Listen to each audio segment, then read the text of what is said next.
My husband said, "Quit acting like you control me. You don't get to decide where I go or who I see." Everyone laughed. I just smiled and said, "You're right, we're done." That night when he came home, his key wouldn't turn. The locks were changed, and what the neighbor told him next, he'll never forget. Oh, let me tell you, there are moments in life that just shatter you. One minute, you're standing there, champagne flute in hand, feeling like your world is solid gold. The next, it's crumbling, live, and in horrifying color, while the person who swore to cherish you publicly rips your heart out. That night, my husband publicly dismantled our marriage, and for 17 agonizing seconds, his colleagues just laughed. I counted every single one of those seconds, frozen in my burgundy dress, champagne trembling in my hand. Carter's words hung in that decorated conference room like some cruel banner of my humiliation. "Stop acting like you own me, Ruby. You don't get to tell me where I go or who I'm with." 20 of his colleagues, their amused faces blurring through the tears I absolutely refused to let fall, had witnessed my public execution. The next morning at 5:45 a.m., I stood in our 19th floor apartment, making his coffee with the mechanical precision of someone planning a careful demolition. A locksmith's business card was already tucked into my pocket. My phone showed 3 missed calls from the divorce attorney I'd contacted from the parking lot, and those 17 seconds of laughter still echoed in my ears. The coffee maker gurgled its familiar morning song, blissfully unaware that Carter, asleep in our bedroom, had triggered something irreversible with his theatrical performance. 2 sugars, no cream. I'd made that exact combination 5,110 times over 14 years. This would be the last. My hands moved through the routine, but my mind replayed every agonizing detail from the party. The way Brad had clinked his whiskey glass against Carter's after the declaration, like they'd rehearsed this humiliation. The way Stephanie from accounting had tried so hard not to look at Carter, her pink nails drumming against her clutch. The way the room had smelled of cinnamon and expensive cologne when my world cracked down the middle. The Minneapolis skyline stretched beyond our floor-to-ceiling windows, buildings piercing through the morning fog like accusations. This apartment had been my father's final gift to me. His inheritance, transformed into what Carter called our investment. Never mind, he hadn't contributed a penny to the down payment or maintenance fees. My consulting business, which I'd built from nothing while supporting Carter through his MBA, paid for our life here. Yet, somehow, over the years, the narrative had shifted. Carter spoke of his apartment, his view, his success story. My name might have been on the deed, but possession, I'd learned, was more about perception than paperwork. I heard him stirring in the bedroom, the expensive sheets rustling, Egyptian cotton, 1,000 thread count, bought with my year-end bonus, while he complained about my excessive spending. The irony wasn't lost on me anymore. Nothing was lost on me after last night's cold, hard clarity. "Ruby," his voice carried that particular morning roughness that once made my stomach flutter. Now it just sounded like gravel. "Coffee ready?" On the counter, I called back, my voice as steady as a news anchor delivering tragedy. I listened to his footsteps padding across the hardwood floors we'd argued about. He wanted marble. I wanted warmth. We'd compromised on hardwood, which meant I'd paid for what neither of us truly wanted. He emerged from the bedroom in his Princeton boxer shorts and nothing else, shoulder muscles rolling as he stretched. Carter maintained his body with the dedication of someone who believed physical perfection could compensate for character deficiencies. At 41, he still looked like the man I'd married at 27, except now I could see past the surface to the hollow architecture beneath. "What time did you get home last night?" He didn't look at me as he grabbed his mug. The question was casual as weather commentary. "Around 11. The lie came easily. I'd actually spent 2 hours in the parking garage making phone calls and crying off carefully applied makeup. Then I'd sat in our building's lobby until 2 a.m., having a conversation with Harold, the doorman, that changed everything I thought I knew about Tuesday afternoons. Carter grunted his acknowledgement, already scrolling through his phone. "Brad's sending over the investment paperwork today. Need your signature by 5. The words hung between us like last night's humiliation. Brad's startup, a cryptocurrency venture that sounded suspiciously like money laundering dressed in tech vocabulary. They wanted my father's inheritance. That $400,000 that represented 30 years of his work as a construction foreman, his callous hands and broken back transformed into my financial security. Carter had been mentioning it for weeks, each time more insistent, less asking than informing. "I want to see the business plan first," I said. "Same as yesterday, same as last week." He looked up then, his blue eyes narrowing with that particular blend of condescension and irritation I'd grown accustomed to. We've been over this, Ruby. Brad went to Wharton. He knows what he's doing. So did the executives at Enron. Carter's jaw tightened. He set down his mug with deliberate control, the sound sharp against granite. Why do you always have to make things difficult? This is why I said what I said last night. He tried to control everything. There it was. The seamless bridge between last night's public humiliation and this morning's gaslighting. I'd learned to recognize his patterns, humiliate, then blame me for the humiliation. Demand, then accuse me of being demanding. Take, then paint me as selfish for noticing. You're right, I said, words smooth as the silk blouse I'd worn to my execution. I shouldn't try to control things, like my own inheritance or my own life. He missed the edge in my voice, already confident in his victory. Exactly. When you're reasonable, everything works better.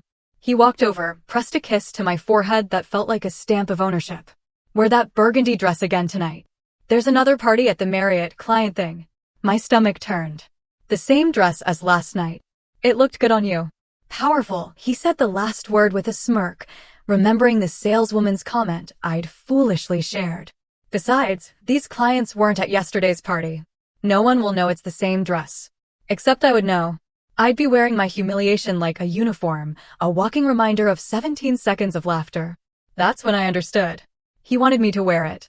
He wanted me marked by last night, branded by his public declaration of independence while he played devoted husband tonight. I'll think about it, I said, my voice neutral as Switzerland. He was already walking back to the bedroom, dismissing me with the confidence of someone who'd never had his locks changed. Don't overthink it, Ruby. It's just a dress.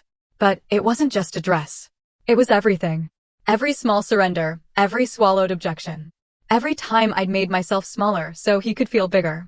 The burgundy dress was just the latest uniform in a long line of costumes I'd worn in the theater of our marriage, where Carter directed every scene, and I'd forgotten I could walk off stage. My phone buzzed. Alexandra, the divorce attorney, texting, room in my schedule at noon if you're ready to proceed. I looked at the locksmith's card on the counter, then at Carter's coffee mug with his lip prints on the rim, finally at the sunrise painting our apartment gold. Everything looked different in this light. Temporary. Changeable. Like a stage set waiting to be struck. Actually, I called toward the bedroom, loud enough for him to hear over his shower. I know exactly what I'm wearing tonight. What he didn't know is that I'd be wearing it in my apartment, with my locks, living my life. The 17 seconds of laughter had stopped echoing. What remained was the sound of my own heartbeat, steady and certain, counting down to freedom. Carter's hand pressed harder against my lower back as we entered the Marriott's grand ballroom. His fingers spread across the burgundy fabric like he was marking territory. The pressure felt different now. Not protective, but possessive, the way someone might grip a briefcase full of money. The room sparkled with holiday decorations someone had spent a fortune on. Gold garlands, crystal centerpieces, enough twinkling lights to power a small neighborhood. The smell of expensive perfume mixed with bourbon and that particular scent of corporate ambition, sharp, metallic, desperate. Remember, Carter murmured against my ear, his breath hot with the whiskey he'd already consumed in the limo. These are important clients. Try to be pleasant. Pleasant? The words stuck in my throat like swallowed glass. After last night's humiliation, after 17 seconds of his colleagues laughing at me, he wanted pleasant? I was about to respond when I saw her. Stephanie from accounting, standing near the bar in a burgundy dress so similar to mine it couldn't be coincidence. The neckline plunged lower, the hem rose higher, but the color was identical. She stood with her back to us, blonde hair cascading down her spine like a waterfall of betrayal. Melissa, Brad's wife, appeared at my elbow with 2 champagne flutes.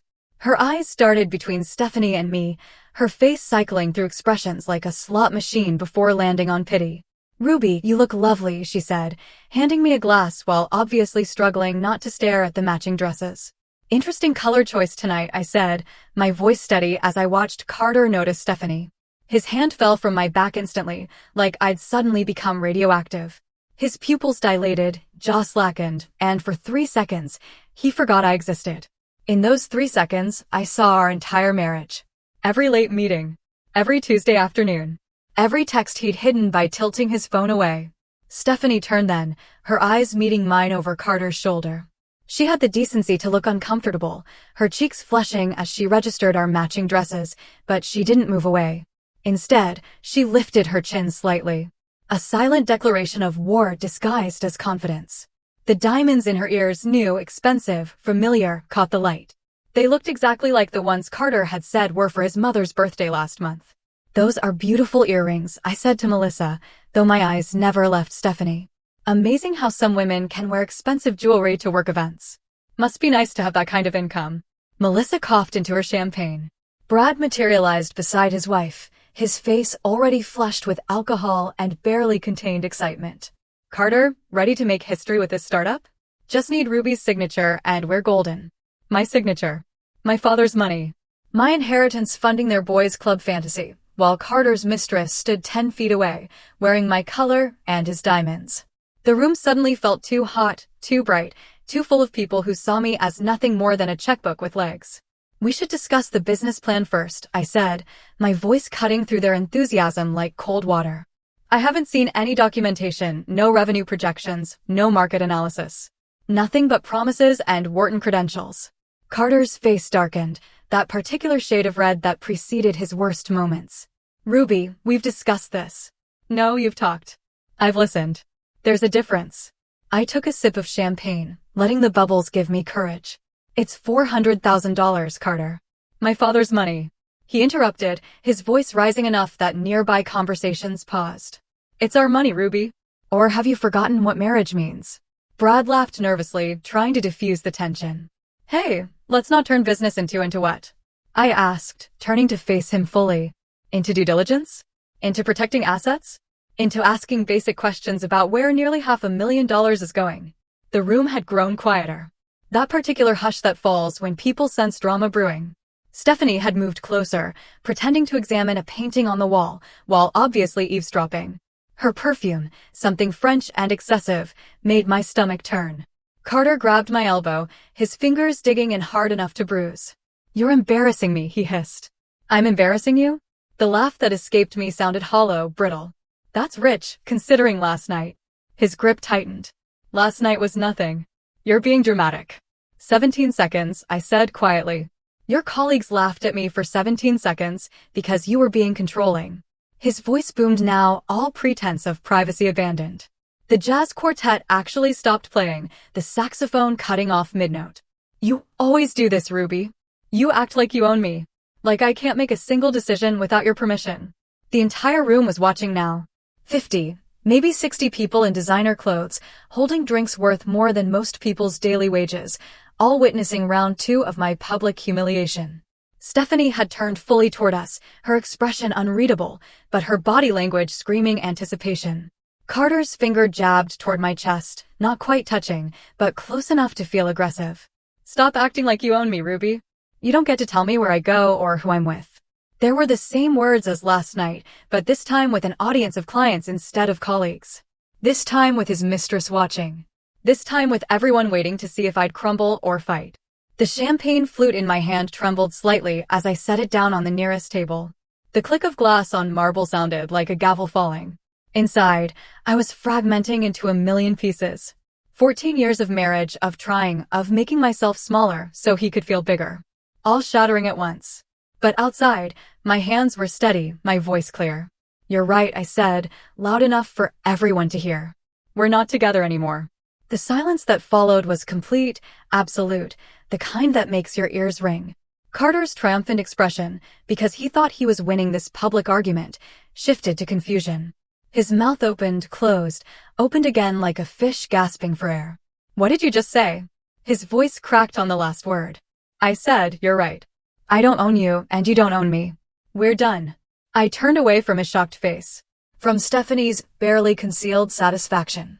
From Melissa's horrified sympathy. From Brad's uncomfortable shuffling. My heels clicked against the marble floor, steady, rhythmic, final.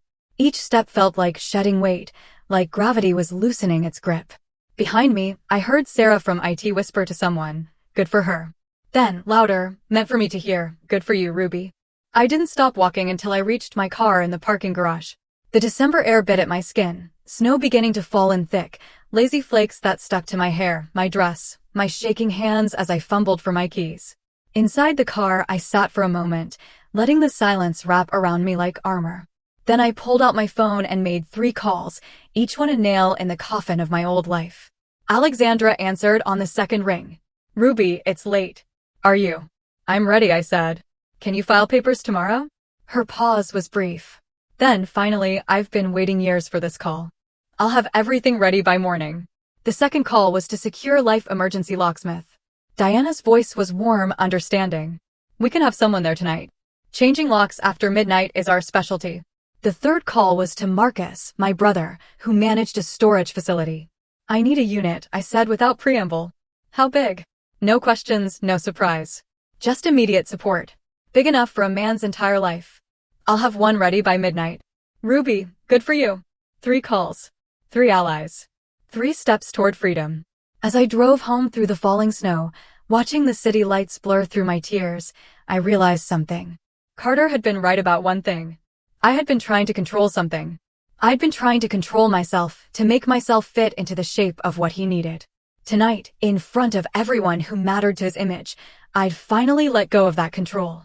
And in losing it, I'd found something else entirely, myself. The snow had turned to freezing rain by the time I reached our building, each drop hitting my windshield like tiny bullets of reality. Through the lobby's glass doors, I could see Harold at his desk, and something in his posture told me he'd been waiting.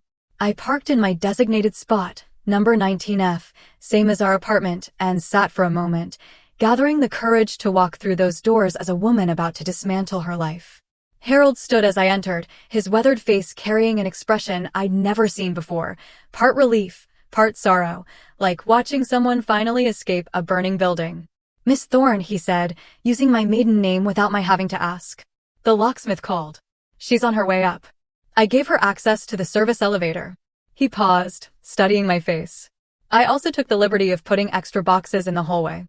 The good ones from the storage room. At 10:45 p.m. exactly, Diana arrived with a battered toolbox and eyes that had seen too many midnight escapes.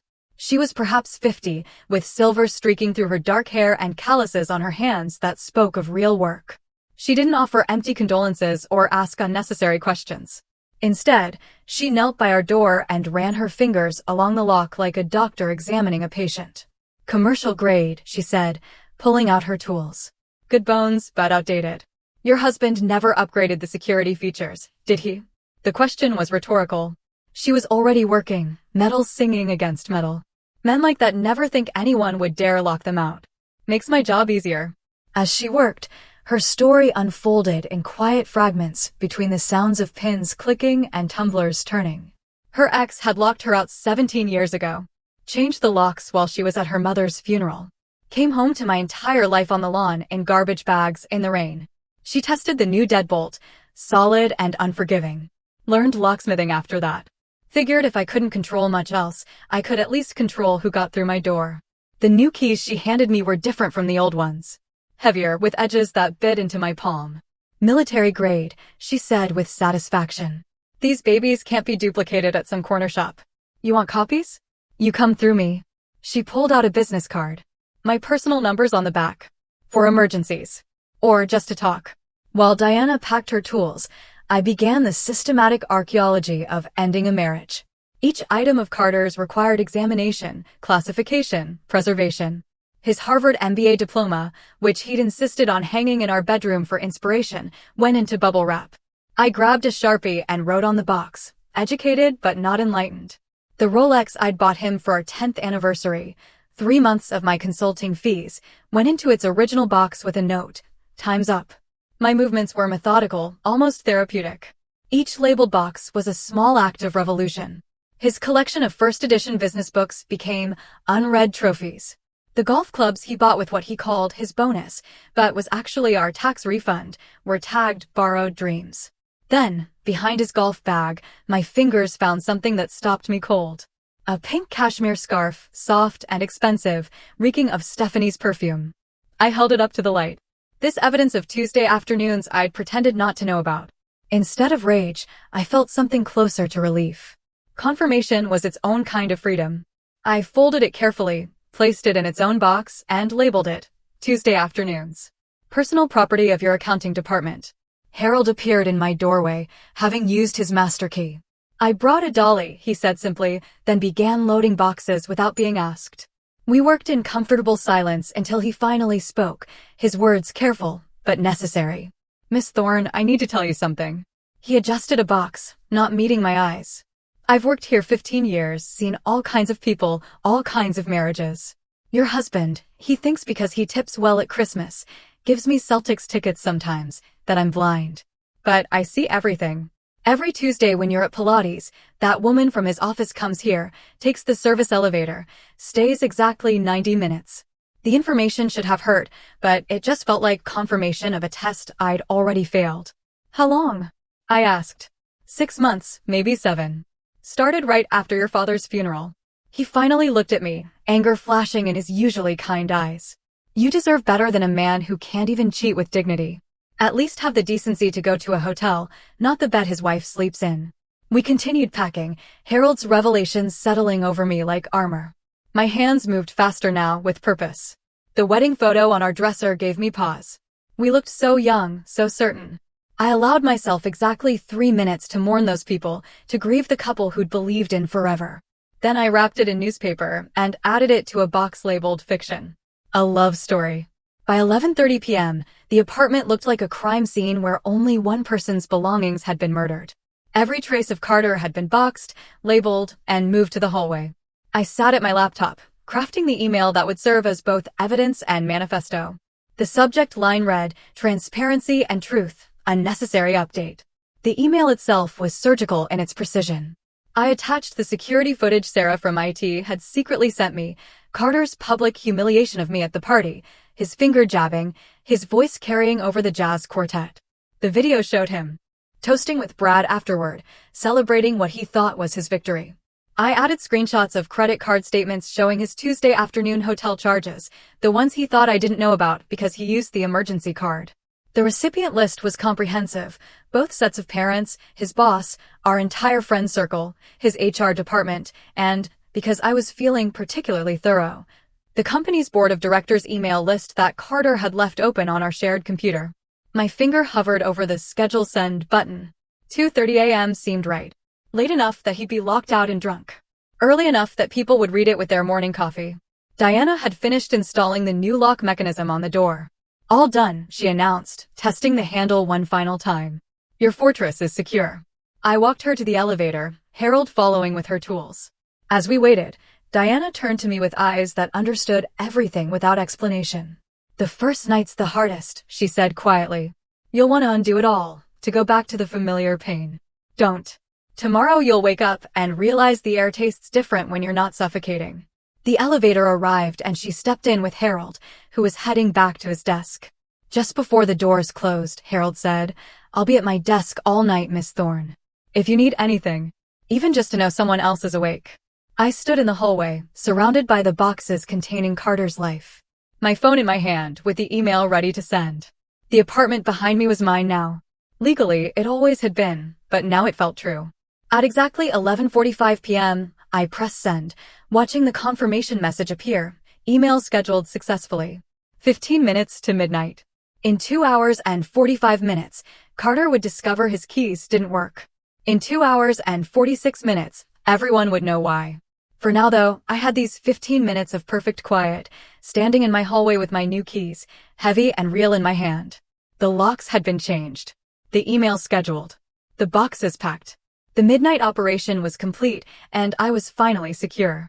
Midnight arrived with the soft chime of Margaret Henderson's grandmother clock, the sound drifting through the thin wall between our apartments. I stood alone in my newly secured space, running my fingers over the fresh keys Diana had left, when I heard a door open in the hallway. Through my peephole, I watched Margaret emerge from 19GS in an emerald silk robe and matching slippers, carrying a silver tea service, as if midnight visits were perfectly routine. She paused at the boxes lining the hallway, examining my labels with the careful attention of someone appraising evidence. Her fingers traced the words on one box, Tuesday afternoons, and a knowing smile crossed her face. She knocked on my door with 3 precise taps. "Miss Thorne," she said when I opened the door, using my maiden name without explanation. "I believe we have some time before the main event. Would you join me for tea?" Her apartment was exactly what I'd imagined: book-lined walls, oriental rugs over hardwood, and the kind of furniture that whispered old money and good taste. She set the tea service on a mahogany coffee table and gestured for me to sit in a wingback chair that probably cost more than Carter's monthly car payment. I was a judge for 30 years, Margaret said, pouring Earl Grey with steady hands. Presided over every kind of human cruelty you can imagine. But the cases that haunted me weren't the dramatic ones, the crimes of passion or sudden violence. It was the slow erosion of a woman's spirit, the daily diminishment disguised as marriage. She handed me a delicate china cup. That's the worst kind of cruelty, because it teaches you to be complicit in your own destruction. She moved to an antique secretary desk and pulled out a manila folder, thick with papers and photographs. I started documenting your husband's activities 6 months ago. Not out of nosiness, you understand, but out of concern. She spread the contents across the coffee table, photographs with timestamps, dates carefully noted in her precise handwriting. Every Tuesday, 1:15 p.m., the blonde arrives separately, takes the service elevator. Your husband follows 10 minutes later. They leave the same way, separately, around 2:45. The evidence was overwhelming in its finality. Carter in the lobby checking his phone. Stephanie entering with an oversized purse. The two of them accidentally captured in the same frame near the elevator, carefully not acknowledging each other. Margaret had built a case with the thoroughness of someone who understood how truth needed documentation to become justice. Why? I asked, my voice barely above a whisper. Because I was you once, Margaret said simply. 40 years ago, different husbands, same story. But back then, nobody documented anything. Nobody helped. Women just disappeared into their marriages, and nobody asked questions until they turned up in my courtroom, broken and without proof. She touched one of the photographs. I promised myself I'd never let another woman go through that alone if I could help it. At 2:23 a.m., we heard the elevator ding. Margaret moved to her door, pressing her eye to the peephole with practiced ease. He's here, she whispered, gesturing for me to join her.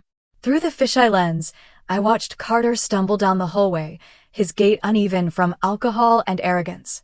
His key card beeped against the lock. Once, twice, 3 times. The confusion on his face would have been comical if it weren't so satisfying. He tried the handle, shaking it with increasing force. Ruby. His voice was slurred, but demanding. Ruby, open the door.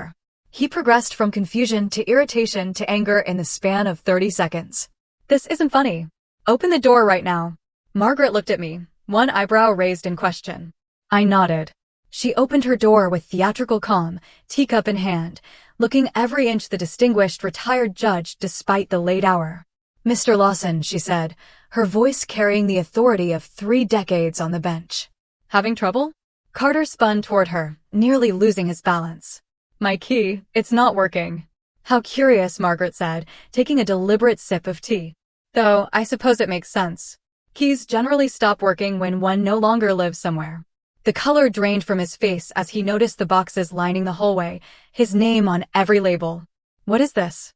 I believe the legal term is personal property removal, Margaret said, though I particularly enjoyed the labeling system. Tuesday afternoons was especially creative. She gestured toward the pink scarf box. Your friend Stephanie left that behind last week. Rather careless of her. Carter's phone began buzzing incessantly. The 2:30 a.m. email had landed. He pulled it out, his face illuminated by the screen as notification after notification popped up. His mother. His boss. The entire board of directors. His expression cycled through shock, rage, and finally, desperation. She sent it to everyone, he whispered, then louder, directed at my door. You sent it to everyone? He started pounding on the door with both fists. You can't do this. This is my home. I have rights. His voice cracked with rage and humiliation. Margaret calmly pulled out her phone and began recording. Please continue your performance, Mr. Lawson. I'm sure Ruby's attorney will find this very helpful. Threatening behavior. Attempted forced entry. Intoxicated aggression. It's all quite compelling. Carter froze mid-pound, finally noticing the security camera mounted discreetly in the corner, the one I'd installed last month after sensing something shifting in our marriage. His bravado crumbled instantly. The man who'd humiliated me in front of colleagues, who declared his independence from our marriage, actually whimpered. Margaret and I exchanged a look through her doorway that spoke volumes about the particular fragility of men who mistake control for strength. She continued recording as Carter sank to his knees in front of the door, his voice shifting to pleading. Ruby, please. Let's talk about this. We can work it out. I believe she already tried talking, Margaret said smoothly. At 2 separate company events, if the video evidence is accurate. You chose public humiliation instead of private conversation. Now you're experiencing the consequences of that choice. Carter gathered his boxes with shaking hands, muttering about lawyers and unfair treatment. As the elevator doors closed on his defeated figure, Margaret turned to me. Would you like to watch the sunrise? I make excellent coffee to go with dawn revelations. We settled by her window, the city still dark but beginning to stir. Margaret pulled out a photo album, opening to a page from 1983. A younger version of herself stood in judicial robes, fierce and solitary. My first husband was a surgeon, she said. Brilliant, charming, and systematically cruel. He made me feel small for being smart, inadequate for being successful. It took me 10 years to realize the lock keeping me trapped wasn't on any door. It was in my head. She showed me another photo, her swearing-in ceremony as a judge.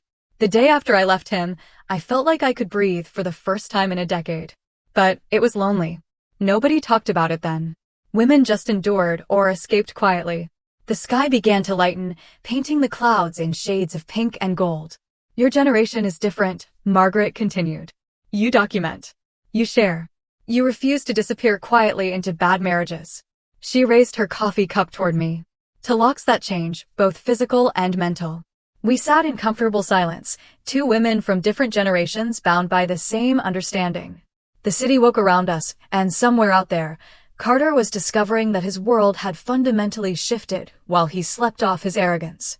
The reckoning had come not with dramatics, but with dignity, witnessed by a woman who understood that justice sometimes looks like Earl Grey tea and carefully documented truth.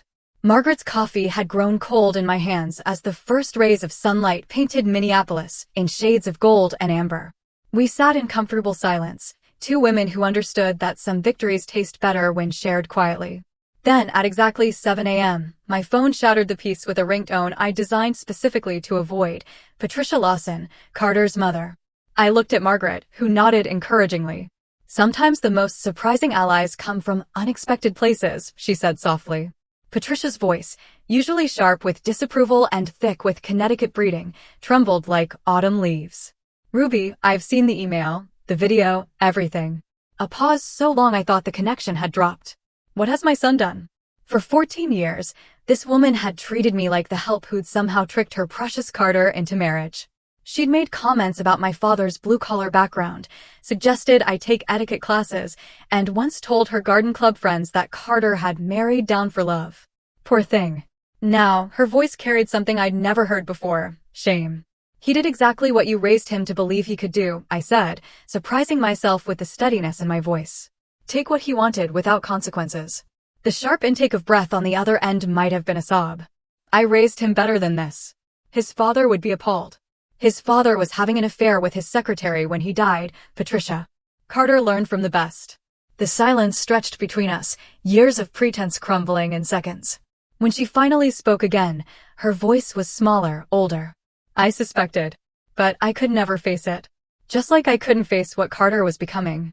I'm keeping the Christmas china you gave me, I said, looking at the morning light dancing across Margaret's coffee table.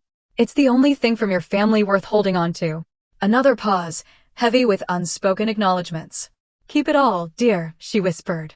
The silver, the crystal, everything I insisted you weren't good enough to inherit. You earned it. By surviving him. She hung up without goodbye, but somehow it felt like the most honest conversation we'd ever had. My phone immediately buzzed with another call. Sarah from IT, her voice electric with vindication. Ruby, you're not going to believe what I found. Actually, scratch that. You probably will. Margaret poured fresh coffee as I put Sarah on speaker, her judicial instincts clearly interested in evidence. After I saw that video last night, Sarah continued, I did some digging with my admin access. Your husband's been using company resources for everything. Hotel rooms booked as client meetings. Expensive dinners expensed as business development. I tracked his corporate card. Every Tuesday afternoon at the Marriott, charged to the Henderson account. Margaret raised an eyebrow at the mention of the Henderson account. That's our biggest client, she mouthed. It gets worse, Sarah said, her typing audible through the phone. That startup he's been pushing, the one with Brad. I found the incorporation documents. It doesn't exist. Brad's been investigated for fraud twice. Once in Boston, once in Chicago. The whole thing was a con to get your inheritance. My legs went weak. I sank into Margaret's wingback chair, the weight of what I'd almost lost crushing down on me. $400,000. My father's life work, nearly stolen by the man who'd vowed to protect me. The rage that flooded through me was different from the hurt of betrayal. This was clean, pure anger, like fire burning away the last threads connecting me to Carter. I forwarded everything to HR and Mr. Davidson, Sarah continued, referring to Carter's boss. Also sent copies to the SEC whistleblower department. The fraud division loves this kind of thing. By the time I ended the call, my phone was already exploding with messages. The digital unraveling of Carter's reputation was happening in real time.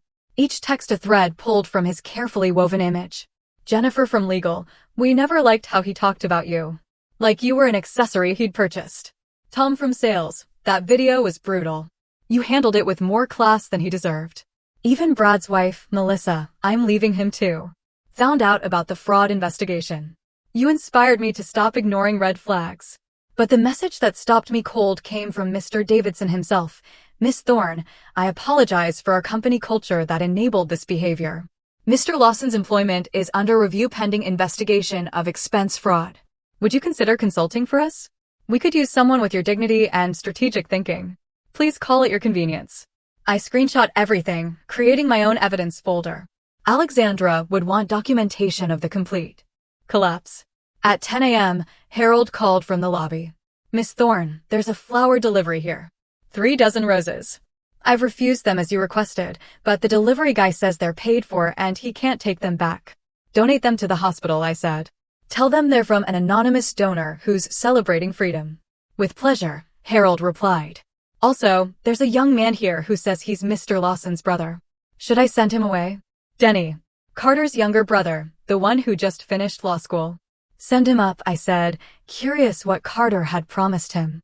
Margaret offered to leave, but I asked her to stay. Witnesses are always valuable, she said with a judge's wisdom. Denny arrived, looking uncomfortable. His resemblance to Carter softened by genuine embarrassment. He stood in Margaret's doorway, shifting his weight like a child called to the principal's office. Ruby, I'm sorry to bother you. Carter said if I came here and talked to you, he'd pay off my student loans. $70,000. He met my eyes with difficulty. But I'm guessing that's not happening, is it? He doesn't have $70,000, I said gently. He's been living off my income for 2 years. His salary barely covers his car payment and his wardrobe. Denny's face went through several expressions before landing on anger. That lying piece of. He caught himself, glancing at Margaret. Sorry. He told me you were the one overspending. That you were bleeding him dry with your shopping habits. My shopping habits consist of buying groceries and occasionally replacing worn-out work clothes, I said. Would you like some coffee? There are things about your brother you should probably know. Over the next hour, Denny revealed more pieces of Carter's hidden history. The gambling debts from his MBA days that Patricia had quietly paid. The previous engagement to a banker's daughter that ended when her father discovered Carter's lies about his family's wealth. The investment schemes at his first job that HR buried to avoid scandal. I always wondered why he was so secretive about certain things, Denny said, staring into his coffee. Now it makes sense. He wasn't protecting family privacy. He was protecting his con game. As Denny left, he turned at the door. Ruby, for what it's worth, the family knew you were too good for him. Even Mom, though she'd never admit it. We just didn't know how to tell you. The unraveling was complete. By noon, Carter's carefully constructed world had collapsed like a house of cards in a hurricane. His reputation. His job, his family's illusions, his financial schemes, everything exposed in the harsh light of truth. And I sat in Margaret's apartment, watching it all fall apart with a satisfaction that should have felt wrong, but didn't. Sometimes destruction is just another word for justice. Margaret's apartment had become my temporary command center by the time Alexandra arrived at 2 p.m., her leather briefcase containing the weaponry of legal warfare. She swept into the room with the confidence of someone who had dismantled marriages for 20 years, her navy suit as sharp as her strategy. Margaret offered to leave, but Alexandra waved her down. Stay, Alexandra said, pulling out color-coded folders. A retired judge as a witness? That's better than a signed confession. She spread documents across Margaret's dining table like a general mapping battle plans. The video from the party is gold. Your testimony, Judge Henderson, is platinum. But Sarah's evidence of embezzlement, she tapped a folder marked fraud in red letters. That's diamonds. She walked me through the legal architecture of Carter's self-destruction. His public declaration at the party constitutes constructive abandonment. The affair with Stephanie proves infidelity. The financial fraud, she smiled with professional satisfaction. That eliminates any claim to marital assets. He essentially played himself out of his own divorce. How long will this take? I asked, running my fingers over the evidence folders. Depends on our strategy. Alexandra pulled out 2 different timelines. Option 1, quick and clean. We file everything immediately. Push for summary judgment. You're divorced in 90 days. Option 2, we slow play it. Let him marinate in uncertainty while his world continues collapsing. I thought about 14 years of being told I was too emotional, too controlling, too much. 14 years of gaslighting disguised as concern. Make him sweat, I decided. He made me doubt my own reality for over a decade. Alexandra's smile turned predatory. Psychological warfare it is. At 3:03 p.m., my phone buzzed. Harold's voice carried unusual tension. Miss Thorne, there's a young woman here. Stephanie Mills. She says she has information you need. I looked at Alexandra, who nodded. Mistresses often become star witnesses, she said quietly. Let her up. Stephanie arrived looking nothing like the confident woman from the party. Her designer dress had been replaced with jeans and a wrinkled sweater. Her eyes were red-rimmed, mascara smudged, despite obvious attempts to clean it. She was younger than I'd realized, maybe 25, still carrying that post-college uncertainty about the world. I'm sorry, she said before even sitting down. I'm so sorry. Margaret, ever the hostess despite the circumstances, moved toward the kitchen. I'll make tea. Stephanie collapsed into a chair, tears flowing freely. I didn't know he was really married. I mean, I knew he was married, but he said you were separated, living separate lives. He said you were crazy, vindictive, that you were trying to take everything in the divorce. When did it start? I asked, surprised by my own steady voice. 8 months ago. He approached me at a conference in Chicago. Said his marriage had been over for years, but his wife, wouldn't accept it. He painted himself as this victim, trapped by a controlling woman. She accepted the tea from Margaret with shaking hands.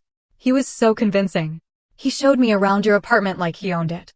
Talked about selling it after the divorce was final. Alexandra pulled out her phone. Would you be willing to repeat this on record? Stephanie nodded, wiping her nose with a tissue Margaret provided. He promised me everything. A promotion to senior accountant. Marriage once the divorce was done. A life together funded by the sale of the apartment. She looked directly at me. He said the inheritance from your father was actually his trust fund that you'd stolen. The calculated cruelty of his lies took my breath away. He'd inverted our entire reality to seduce a woman barely out of college. Alexandra recorded while Stephanie detailed dates, locations, promises made. Each revelation was another nail in Carter's legal coffin. There's more, Stephanie said, pulling out her phone. He sent me photos of jewelry he was going to buy me. Screenshots of real estate listings for our future home. All dated months ago, proving he was planning this while pretending to work on your marriage. My phone rang. Marcus, my brother, his voice tight with controlled fury. Ruby, you need to know something. I was organizing Carter's boxes in the storage unit when I found something in his golf bag. What kind of something? Bank statements. He has a separate account you don't know about. He's been siphoning money from your joint account for 3 years. Small amounts, $500 here, $800 there. It adds up to almost $40,000. The rage that flooded through me was different from the hurt of betrayal. This was clean, pure anger, like fire burning away the last threads connecting me to Carter. Send me photos of everything, I said. Already done, Ruby. I could handle this the family way. Make sure he understands consequences. No, I said firmly. The legal way will hurt him more. Criminal charges for embezzlement last longer than bruises. Thursday arrived with an email from Carter's lawyer requesting mediation. Alexandra laughed out loud when she read it. They want to avoid court. Good sign. Means they know they're losing. The mediation was scheduled for the following Monday in a sterile conference room downtown. I wore my best suit, not for Carter, but for myself. Armor for battle. Alexandra flanked me like a bodyguard. Carter entered wearing his Harvard tie, the one he wore to important meetings. His lawyer, an older man who looked exhausted already, followed behind. Carter's eyes were bloodshot, his usual confidence cracked, but not broken. He tried his old smile. The one that used to make me forgive everything. Ruby, he started, his voice dripping with practiced sincerity. We can work this out. Remember what we had? Remember Paris? I pulled out the folder Sarah had compiled, expense reports showing he'd charged our Paris anniversary trip to his company as client entertainment, while texting Stephanie from the Eiffel Tower. I slid it across the table without a word. His lawyer's face paled as he read. This could be criminal fraud. It is criminal fraud, Alexandra confirmed. Along with embezzlement from marital assets, constructive abandonment, and documented infidelity. Carter reached for my hand across the table. I pulled back as if his touch might infect me with his delusions. Ruby, please. We had good times. The only thing I remember, I said, my voice carrying the weight of finally spoken truth, is paying for those good times while you plan to steal my inheritance. Alexandra leaned forward. Here are terms. Miss Thorne keeps all assets, including the apartment, savings, and investments. Mr. Lawson keeps nothing except his personal belongings, which have already been delivered to storage. He signs a comprehensive NDA preventing him from discussing the marriage or divorce. In exchange, we don't pursue criminal charges. Carter's lawyer whispered urgently in his ear, words like fraud and prison cutting through the murmur. Carter's face crumbled like old plaster finally giving way to water damage. The man who'd publicly humiliated me, who'd stolen from me, who'd planned to take everything while painting me as crazy, finally understood. He wasn't the one in control anymore. He never really had been. He'd just been living in the delusion I'd paid for, and now the bill had come due. Carter's pen hovered over the NDA agreement for 30 seconds that felt like 30 years. His hand trembled slightly as he finally signed, the sound of ink on paper marking the legal death of our marriage. His lawyer gathered the documents with the efficiency of someone eager to leave, muttering about filing deadlines and court schedules. As they stood to leave, Carter looked at me one last time, his mouth opening as if to say something. But Alexandra raised her hand, pointing to the freshly signed NDA, and he closed it again, shuffling out like a man who'd aged a decade in an hour. 3 weeks passed in a blur of paperwork and apartment reorganization. I reclaimed spaces that had been the home office where he'd conducted his Tuesday affairs via video calls.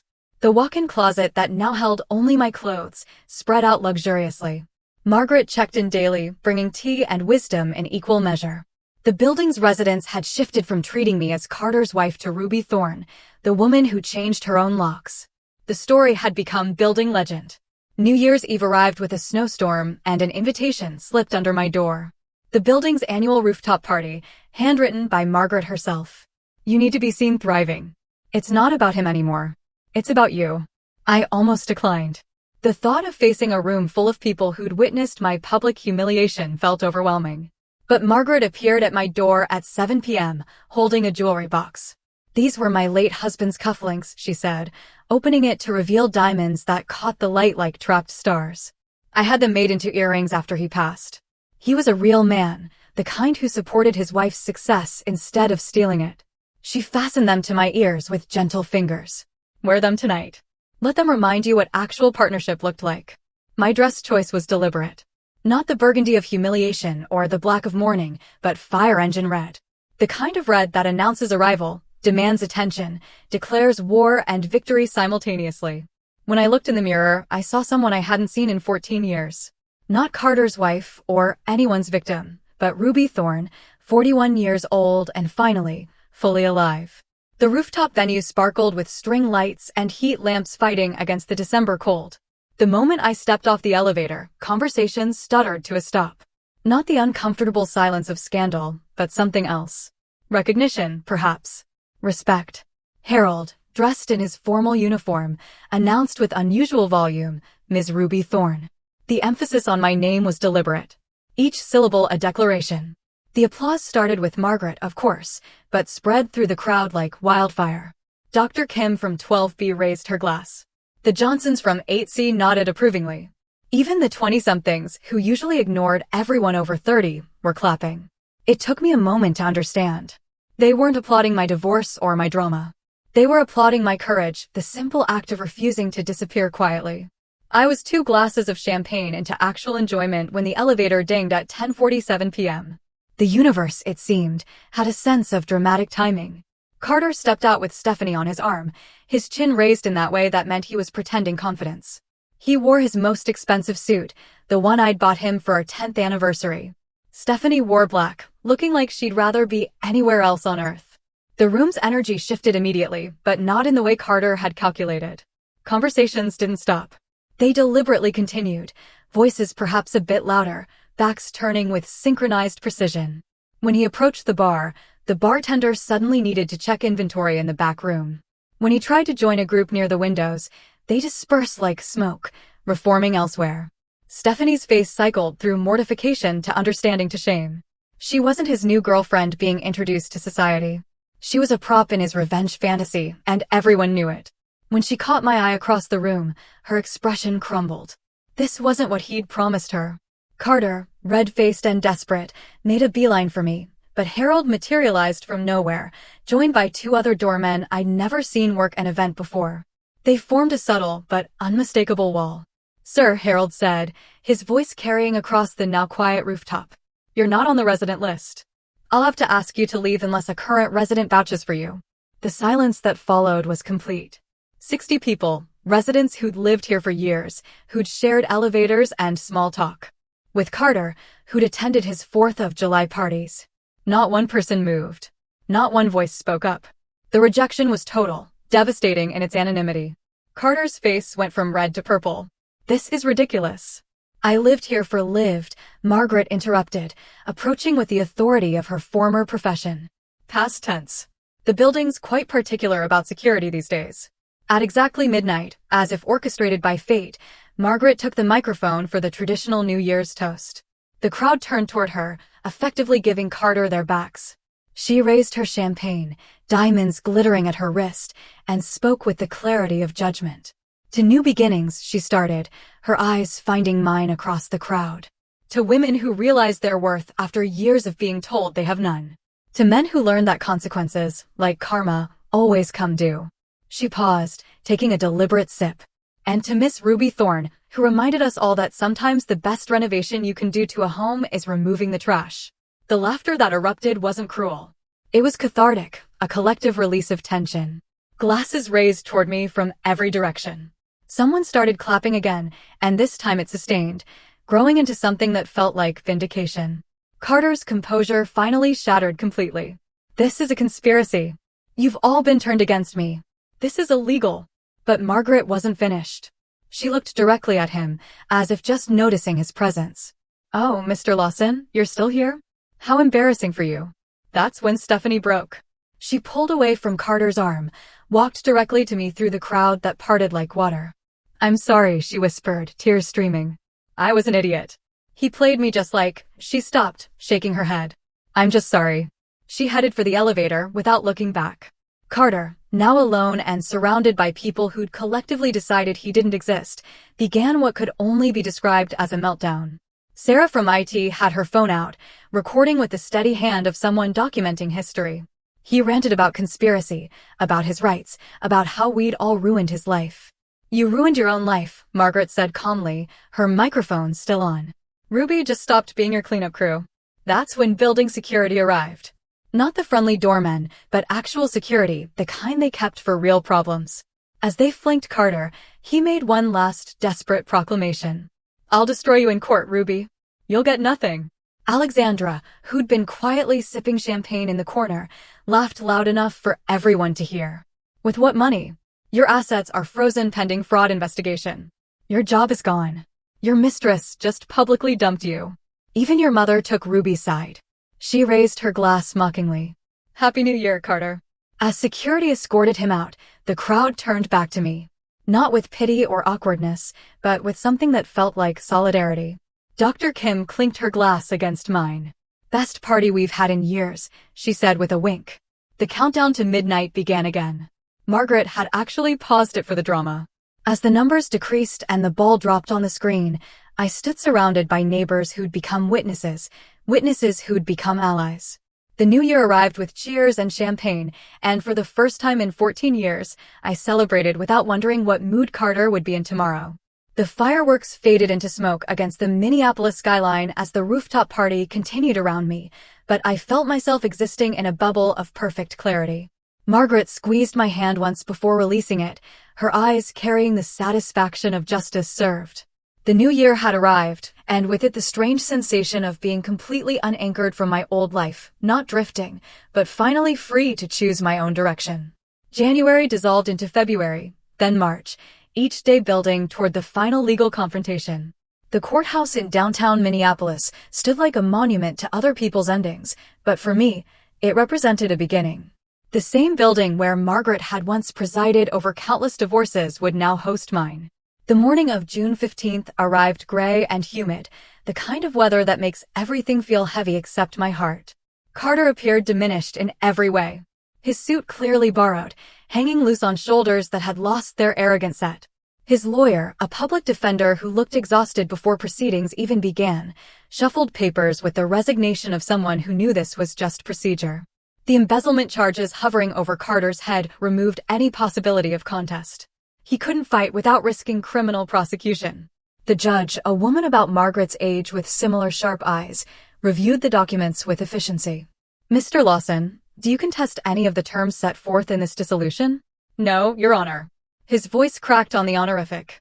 12 minutes. That's all it took to legally dissolve 14 years. The gavel came down with a sound like punctuation at the end of a very long sentence. As we filed out, Carter lingered by the courthouse steps, his face working through emotions like he was trying to find the right one. "I loved you once," he said, the words falling flat in the humid air. I paused, Margaret's wisdom flowing through me like inherited strength.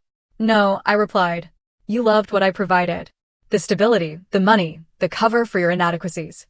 There's a difference between loving someone and loving what they do for you." He opened his mouth, closed it, then walked away. His figure grew smaller against the city backdrop until he turned a corner and vanished.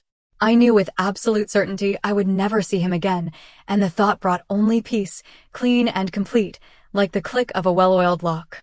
2 weeks later, Patricia Lawson called to arrange a visit. She arrived at my apartment, carrying a leather case. I recognized the family jewelry she guarded throughout my marriage, like I might steal it. Her hands trembled slightly as she set it on my coffee table. "I was wrong about you," she said without preamble, age having worn away her capacity for pretense. "Wrong to treat you as less than. Wrong to raise a son who could." She stopped, composing herself. "I failed him, and that failure hurt you." We sat across from each other, two women, examining the wreckage one man had created between them. She opened the case, revealing pieces I'd only seen in family photos, an Art Deco bracelet, pearl earrings from the 1920s, a sapphire ring that had belonged to Carter's grandmother. "These should have been yours from the beginning," Patricia said. "I withheld them out of snobbery, thinking you weren't good enough for our family. The truth is, we weren't good enough for you. We would never be friends. Too much history, too much hurt." But in that moment, we found understanding. She told me Carter was living with Denny now, working at an enterprise location near the airport, dating a woman named Jennifer, who thought he was divorced because his wife had been unfaithful. "I hope he's learned," Patricia said, though her tone suggested she knew better. "You taught him the lesson I couldn't, that actions have consequences." Before leaving, she embraced me. Not the air kisses of 14 years, but a real hug. The kind that acknowledges shared pain. "Thank you for not destroying him completely," she whispered against my ear. "I only destroyed the fiction," I replied. The rest was always there, waiting to be exposed. By September, my consulting firm had tripled its client base. The story of the woman who locked out her life had become Minneapolis business legend. Female executives sought me out specifically, wanting the strategic mind that could orchestrate such a complete reversal of power. "If you can plan a divorce like a military operation," one CEO told me over lunch, "imagine what you can do for my merger." I moved offices to a building with windows that actually opened, a detail that felt monumentally important. Fresh air whenever I wanted it, no climate control beyond my own preferences. Margaret visited weekly, and together we'd founded something unexpected, the Lock Club, a support group for women learning to control their own doors, both literal and metaphorical. "We should write a book," Margaret suggested one afternoon, watching the group of 12 women sharing stories of escape and triumph. "Call it Changing the Locks, a guide to reclaiming your life." "Maybe," I said, though I was already thinking about chapter structure, the way truth could become instruction for others trapped behind doors they thought they couldn't change. Now, on this Tuesday morning in October, I stood in my apartment, truly, completely mine, watching another sunrise paint the city gold. The locks had evolved again, smart locks controlled by my phone. A technology that felt symbolic. No physical keys to copy. No mechanical tumblers to pick. Just encrypted digital security I controlled completely. Harold still worked the front desk, still called me Miss Thorne with obvious pride. Young women in the building sought me out for advice about relationships, careers, self-worth. Last week, a 28-year-old named Emma asked me the question I'd once asked myself. How do you know when it's time to leave? When you realize the lock keeping you trapped isn't on any door, I told her, channeling Margaret's wisdom that had become my own. It's in your belief that you need someone else's permission to be free. The moment you understand that, you already have the key. My phone buzzed. Another unknown number, probably Carter trying again through some app or borrowed phone. I deleted it without reading, without anger, without any emotion at all. Some doors, once locked, should remain that way. I made my coffee, one sugar, oat milk, prepared exactly how I preferred, and smiled at this small rebellion that had become routine. Freedom lived in these tiny choices as much as the dramatic ones. Every preference expressed, every boundary maintained, every decision made without seeking approval, was another tumbler clicking into place in the lock of my own autonomy. The morning light caught the diamonds Margaret had given me, the ones that belonged to a man who'd understood partnership. They sparkled against my wrist as I raised my coffee cup in a silent toast. To endings that become beginnings.